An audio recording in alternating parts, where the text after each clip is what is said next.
Wow, okay. So going back and watching the film on Arkansas, there's a lot that needs to be corrected. More than that, there's a lot that can be said that's positive going into Mississippi State. So I'm going to go ahead and talk about that today. I'm Cole Thompson, host of Locked On Aggies, and you are listening to the Locked On Aggies podcast.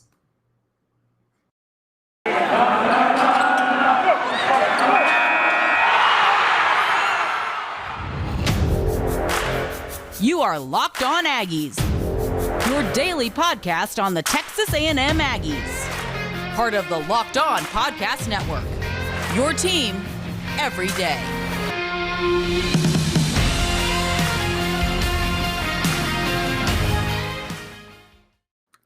Howdy, everybody, and welcome back into another episode of Locked On Aggies, presented by the Locked On Podcast Network. Cole Thompson back here in the driver's seat talking all things Texas A&M, and there were some positives going into Jimbo Fisher's press conference yesterday that we got to talk about. There were some negatives, and let's go ahead and just get a little bit of a preview going into Mississippi State, which will be featured as the night game, one of the late games on week 5 of the college football season.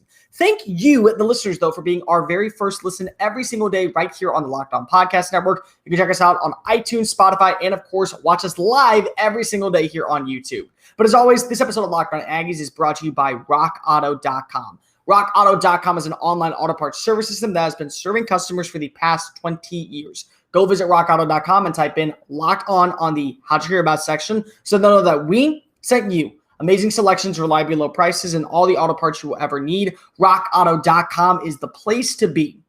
As always, if you love this show, make sure you're following me on social media at Mr. Cole Thompson. Name right down there below for those of you watching on Tagna or YouTube. I am the host, and I love public feedback. Anything you can do to make this a more quality-sounding podcast and a more quality-sounding show at this point, go ahead and give me a follow, give me a shout-out, and I will add it into the mix. Secondly, Locked On Aggies. Locked On Aggies is your number one source for all things 12th Man-related content found here on LOP. You can subscribe on iTunes, listen on Spotify, and if you can't do any of that, listen live every single day at LockedOnPodcast.com.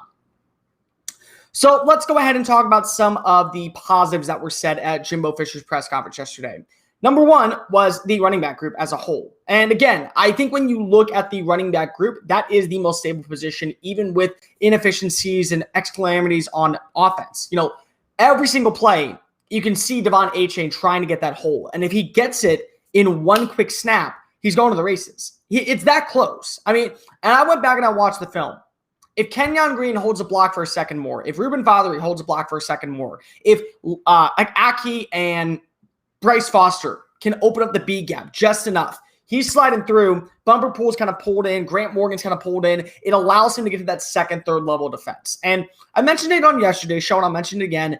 The best block of the day did come on that 67-yard touchdown run where Blake Traynor did a really good job getting that 3-tech shoulder blade, pushing him outward. And then you had Bryce Foster kind of working up the field, getting the inside shoulder, working his way to, I think it was Grant Morgan on the play. And that was just a foot race. It was literally just a foot race for Spiller to be able to get to the end zone. Those are some things that you got to like. And again, Fisher came out and said yesterday during his press conference, we have seen what good can be when these two are at their best. And we're not afraid to use them in the passing game. And he wasn't. I mean, everyone wants to talk about the 19-yard touchdown pass in week 2 to Isaiah Spiller. But let's also keep in mind that in week, I believe it was, last week 4, my bad. I don't know what I'm blanking on. They had a 19-yard reception that was able to keep a drive alive a little bit longer. There was a couple of dump passes going over to Devon Achane.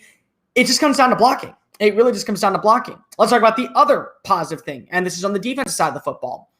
If you take out 2 plays, and again, unfortunately, you can't. It's just the way it is. Because, if you took out 2 plays, the final score would have been 10-10, and this would have had to go into overtime until somebody was a winner. But if you take out the touchdown pass to, it would have been 10-3, 10-6, my bad. But anyways, not the point of the story. If you take out the touchdown pass to Traylon Burke, which was just a really good route run by potentially a first-round wide receiver against Miles Jones, who, of the 2 cornerbacks, I think at this point we know in the Jones duo, he is the weaker of the 2. Not to say that he's not good, but this is the best receiver he has faced this season. He's also coming back from injury.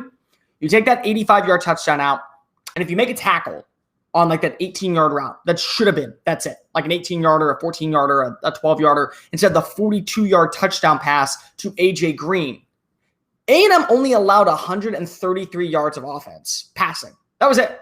They actually did a very good job containing KJ Jefferson, who, by the way, only had 212 yards. Those two plays took up 133 of the 200 and I think it was 38 total yards. So Jefferson actually throws for under 100 yards, if not for those big explosive plays.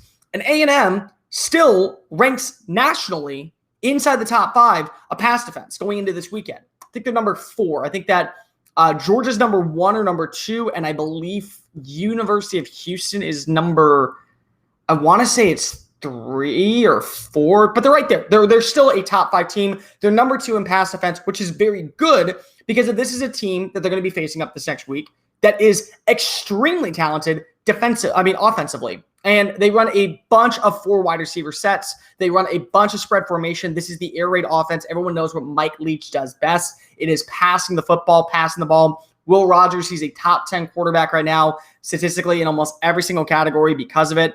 This is a secondary that is going to be able to flourish if they don't give up the explosive plays. The question is, what are the explosive plays and how do we stop them? I'll talk about that in a little bit because of, let's be real, I want to talk about the negatives of the play. And I mentioned it kind of yesterday. Tackling's a pretty big one, but I do think that there's a way to fix it. And then, of course, we're going to talk about the offensive line. But before we do, this episode of Locked On Aggies is brought to you by Prize Picks. Let me tell you a little bit about Prize Picks if you don't know. It's great for anybody that loves college football fantasy sports because that's basically all it is. All you do is you go ahead and make your bets. Use the promo code LOCKEDON. Yep, that's LOCKEDON to get up to 100% back of your deposit. You can make up to 5 to 7 bets. You go ahead and play the line. It's like a parlay. You go ahead and get the bets in. Go ahead and make the picks. And there's everything that you can imagine. It's not just, little players or, stat lines or over-unders. It's players' interceptions, the over-under on how many yards they will be passing for, the total number of points that they're expected to allow to give up. So Mississippi State, a high-tempo offense, probably is going to be considered to give up 400 passing yards. Say you want to take the under. You could be winning triple your amount back. It's all things you want in college football, but it's not just that. You also got a lot of great stuff coming out for the NFL, for the NBA, for golf even. There's a lot of great things. It's fantasy sports made for you. You can get your entries in 60 cents or less and start winning moolah right today. It is safe and it's easy to withdraw. Don't hesitate anymore. Go ahead and use the promo code LOCKEDON and sign up at prizepicks.com. Fantasy sports made easy. You know what I hate? Spending money on things that I don't need. And one of the biggest things I always do that I really hate is going to a car dealership spot or going back to where I bought my car. Because if I have to usually pay an installment fee, a shipping fee, a service fee, and I got to tip the guy because if he installed the part for me. I know how to do these things. It's just I don't know where to look for the part. Now I do. It's called rockauto.com. RockAuto.com is an online auto parts service system that has been serving customers for the past 25 years. They have everything from engine modules to tail lamps to brake pads. So whether you're trying to get something for your refurbished called classic or just something for your daily driver, I was able to find an Audi Q5 taillight because my taillight went out. Got it shipped to my house, was able to install it in less than an hour, and I paid a fraction of the price because of Rock Auto's low prices. Go visit rockauto.com and type in locked on the how'd you hear about us section so they know that we sent you. It's amazing selections, reliably low prices, and all the auto parts you will ever need. rockauto.com. It's the place to be. All right, Locked On Aggies, presented by the Locked On Podcast Network. Once again, thank you so much for making us your first listen of the day. You can check us out on iTunes, Spotify, and of course, right here on YouTube. But let's go ahead and talk about some of the negatives. These are very correctable. The question is, are all of them correctable? I'm going to go ahead and say one right now. I have no idea. And I'll just come out and say it. I have no idea if Zach Calzada can get better. I don't. Because if you're watching what he does against non-group of 5 schools, you're watching what he does against New Mexico. You're watching how even Haynes King does against Kent State. How this offense clicks against weaker opponents. You look good. You're kind of supposed to. That's what happens when you are an SEC team and originally a college football playoff contender. You're supposed to be able to explode off the line of scrimmage. You're supposed to be able to make a ton of plays and be that elite team. That's what you're supposed to do. But unfortunately, that's not always what happens. In the end, sometimes there's a lot of plays where you don't know what to make of this. There's a lot of plays where you wonder what went right and what went wrong. There's not a lot that goes right. And again, I will say that at least when you're playing a team like Mississippi State, they run more of a nickel defense than a 6 defensive backfield set. They rush an extra passer. So instead of facing a 3-man front, he's going to be facing a 4-man front. But does that make it any easier? Does that make it any better for Texas A&M? I don't think so. In fact, I don't think it even comes close to making it any easier for Texas A&M because of when I look, Arkansas was able to get pressure with a more so often 3-man front. They only rush 3. They never usually put the nickel defensive back kind of coming in on a blitz. They never really kind of played an extra linebacker. Poole and Morgan kind of stayed back a little bit. They only rushed their first 3 guys. And Calzada felt the pressure. And it's a lot due to poor offensive line play. And the biggest thing is that it's not poor. It really isn't poor. It's inexperience is a better word. And I'm not trying to give A&M a lot of, I don't want to say excuses because of I'm not. Anybody who knows me knows I'm not going to give A&M excuses. I'm not going to give anybody excuses in anything in life. You have got to play better if you're in the SEC. If you're starting in the SEC, you have got to play better. But Jameer Johnson goes out. They don't know what his status is going to be. He's hopeful to return this week. You had no Layden Robinson, who arguably is your best run-blocking offensive lineman, or at least interior offensive lineman.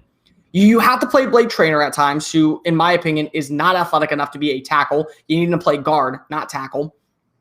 You're also playing a true freshman who is fresh out of high school. I mean, was not in camp during the spring. Fresh out of high school in Bryce Foster as your center, which, in my opinion, is the most important position on the offensive line. And then Aki is at least got some reps under his belt, but there's still a lot to learn. Then you have Ruben Fothery, who came in and played right tackle for part of the game. And honestly, I could see him playing left tackle because of when I went back and I watched the film, the best offensive lineman, including Kenyon Green consistently, was Fothery. Fothery actually looked the best out of all the offensive linemen. And I think that he can handle himself if you play him at left tackle, which ultimately, as a 6'8" guy from Richmond, Texas, that's probably where he's going to fit in about a year or so. So why not make the transition now? But I look at where Texas A&M is offensively. The best way you can fix it is by establishing the run game. And the only way you can do that is by playing the offensive line in the right amount of cues. So here's what I would do if I was A&M, if I was Jimbo Fisher. And this is something that I talked about with Olin Buchanan of TexAgs. Go ahead and give him a follow because it actually probably makes sense. Why not play Layden Robinson at right tackle? Because if he got reps during the spring at right tackle, while you had Kenyon Green getting reps at left tackle. If you're going to play a freshman center, you have to have stability in the interior. You just have to. Like, it's just something that you have to have. So I look right now, and it feels to me like the best option would be getting Green, who was an All-American guard, to play back at his All-American guard spot on either the right or the left side. Aki can play the opposite. You move Layden Robinson out to right tackle. I do think he's athletic enough to be able to go up against better pass rushers on a consistent basis. And you take that pressure off of not only Zach Calzada or Haynes King whenever he returns, but at the same time, you also go ahead and take the pressure off of Bryce Foster of getting a clean block. That allows you to now open more running lanes. And then at that point, it's just basically balance.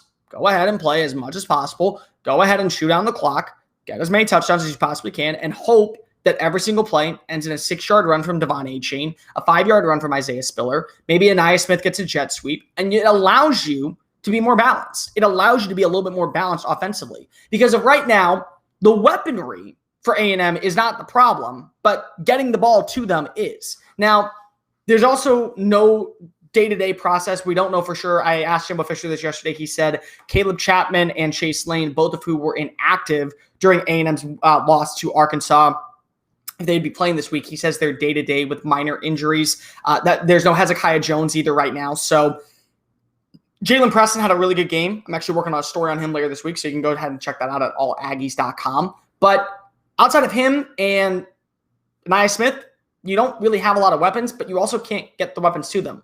Jalen Weidemeyer is second on the team in receptions with, I believe, 13 or 15. And it still is not that great. Like, it still is, finding him the ball is really hard. Finding anybody the ball is really hard. So you might as well just establish the run. Now, there's one thing you can do defensively that I think would really be able to fix this team up. But before we talk about that, let me give you a heads up. This episode of Locked On Aggies is brought to you by BetOnline.ag. BetOnline.ag is the fastest and easiest way for you to get your daily bets in every single day, get easy picks, wagers, odds, and much, much more. And they're always interchanging. So if you don't want to bet really early on in the game, that's totally cool. You can go ahead and bet later, and that will only help your numbers expand. From basketball to baseball to college football to the UFC to everything and much, much more, go ahead and get your daily bets in. Use the promo code LOCKEDON and receive a 100% welcome bonus with your first deposit. It's betonline.ag, your online sportsbooks experts. Locked On Aggies, presented by the Locked On Podcast Network. Betting on college football does not have to be a hard guessing game when you go ahead and listen to the new Locked On Bets podcast with your boy Q and handicapping expert Lee Sterling. Get daily picks, wagers, and much, much more when you go ahead and listen to the Locked On Bets podcast presented by betonline.ag on wherever you get your social media or podcast listening systems. So defensively, this week against Mississippi State, you're facing an air raid attack. I'm just going to be completely honest with you. I did the numbers yesterday. Even with the nearly come-from-behind victory over LSU, and I believe that game was – no, that game was in Starkville. My bad. That game wasn't Starkville. They're 2-2. They're a penalty going their way away from being 3-1. And they're a couple drives, couple of missed field goal, and a turnover on downs in the red zone from being 4-out. They're a passing team. It's that simple. They are straight up a passing team. Like, they have 289 rushing yards in the very first 4 games of the season. And I believe of those 289, one comes from their running back, and I think he has 192. So they really are a pass-eccentric team.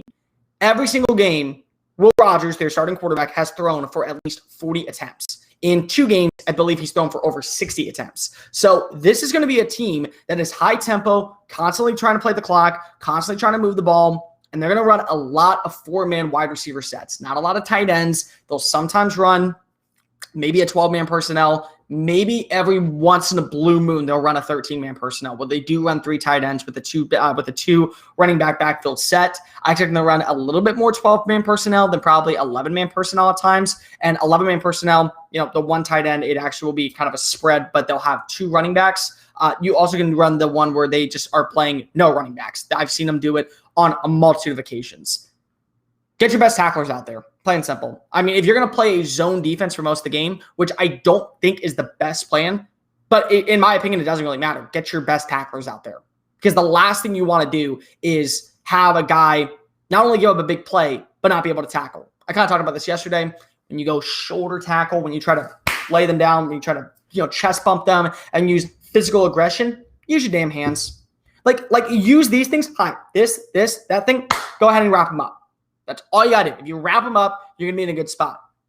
You got to be able to tackle these guys because they do have speed.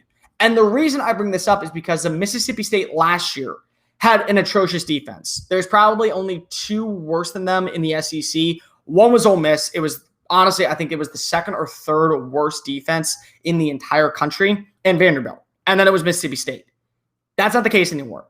Mississippi State has a very good run defense, and they also have a couple of players in its secondary that are able to make some big-time plays. So they're not just kind of walk in the park, shootout kind of system. They're a team that's going to be able to play defensively. So you have to be able to contain them offensively with your defense. The best plan of action, if that's going to be the case, is you have to have your best tacklers out on the field. So I get it. Veteranship is a great thing. But if Edger and Cooper, the 2nd-year linebacker, redshirt freshman, is going to make more plays for you in space over Aaron Hansford, he has to play. It's that simple. He has to play. If Andre White is going to be a problem and a liability in open field tackling, he has to sit. He just has to. If Keldrick Harper, as your cover 1 safety, as your deep guy, your rover kind of dude in the back, is going to be letting up touchdowns and not being able to make the play, you cannot play him that week. You have to play Leon back there. You have to play maybe Derek Tucker as your nickel defender and move Antonio Johnson back. It's just that simple. Because if at the end of the day, I don't think Mississippi State's passing attack is that good. I don't think their wide receivers are that special just yet. What I do believe, I know they have a receiver that has like he's averaging like 18 or 19 yards per play. I do believe that what people are doing is they're not tackling And when they're not able to tackle, they're getting these massive gains. And that's why Will Rogers is leading the SEC in passing yards. It's why Will Rogers has the number one QBR in the SEC right now. It's why I believe he has the number one passer rating as well in the SEC. And he's second in touchdowns, I think only behind, I want to say it's Bryce Young and Max Johnson. So he's tied, and they're tied for first. So he's, I guess, third, I would say, with 11. It's why that's the reason. It's not because of this high-strung, elite offense that's able to put up points. It's the system that works. And keep in mind, Will Rogers coming out of high school ran an air raid system. And part of the reason he was going to transfer from Mississippi State instead of going to Mississippi State after Joe Moorhead was fired was because if he wanted to play in this style of defense, they brought him. He's like, okay, I'm going to stay. I think this is going to work. I'll learn from KJ Costello. And by the season's end, he was actually better than Costello, hands down, and possibly the one thing that made at least State watchable. And he's doing it once again. So those are some keys I think you got to watch for. We'll talk about that more later in the week. But in my opinion, it just matters about what you do in open field space. Your best tacklers and your best covermen have to be out on the field every single play. Because if they're going to run at some dime formations, I asked Jimbo Fisher about this, they're going to run a couple of 6 defensive back sets. They're going to play a little bit more of a nickel. They're going to be maybe not rushing as much. They're probably going to take an extra lineman out or maybe even take Hansford out and play just one linebacker. And honestly, Cooper may be the best option because of his hands and his versatility as a cover guy. He may actually be the best option. They're going to run a lot of different formations. But the biggest thing is just finding the right pieces, the right players, and the right schematic fit for this team to be successful on stopping this high-tempo offense. They're averaging, I think, about 65 plays a game or 68 plays a game. If you can bring that down to about 48 or maybe even like 45, I actually think that you're in a very good spot, whether your offense is clicking or not, because of you're basically taking out 20 plays of their playbook that Mississippi State is not going to be able to run. And that's a problem for them because of when you look, it shows that your defense still is elite. You have the number 4 pass defense in the country. You still have, I think, a top 10 defense in the country. Go ahead and put that on the record at home. And this is Kyle Field, and this is the SEC opener at Kyle Field. There's a lot of implications going into this. You're number 15 in the country. If you lose to Mississippi State, you will not be ranked going into Alabama. And if you are not ranked going into Alabama, it is going to be a bloodbath. And I think a lot of people will not only say that you've lost the hype for that game, but at the same time, you've also basically laid down to die before that game has even happened. That's good for this edition of Locked On Aggies. Thank you so much for making us your first listen of the day. Make sure you tune in on iTunes, Spotify, YouTube. Go ahead and listen to the Locked On Bets podcast. I will be back here tomorrow to break down everything offensively you need to know about Mississippi State going into Saturday's game. Check us out on multiple different social media platforms, and we'll see you then. Thanks. Get 'em, y'all.